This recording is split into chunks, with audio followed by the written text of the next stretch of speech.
وهي والحة. اه هو ده الشغل بقى. ده انت هتعمل ايه بقى يا شيف بسنت؟ هعمل ريش. الله الله الله على الجمال.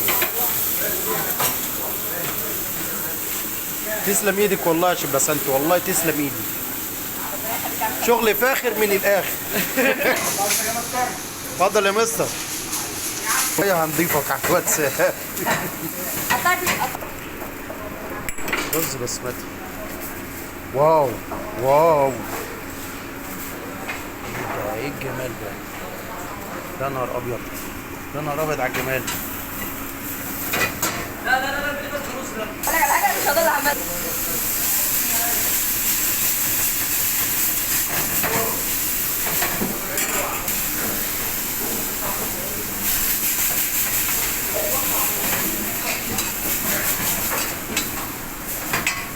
الله ينور عليك. دي ريش دي يا شيف بسنت صح؟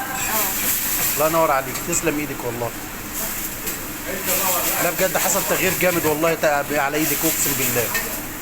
ده ريش ورق العنب. الله ينور عليك، تسلم ايدك. المره الجايه.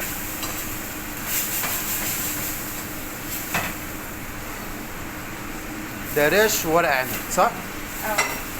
الله ينور عليك. لسه ورق العنب بقى، يعني الريش ده تمام، نحط مع البصل. تسلم ايدك. هننزلها بقى مع ورق العنب. لسه بصور؟ لا كده دي خلاص. تمام. لسه ما احط ورق العنب او ورق العنب. تسلم ايدك يا شيف بسنت، الله ينور عليك والله، ونفسك جميل فعلا في الاكل. ربنا يخليك. شكرا، السلام عليكم.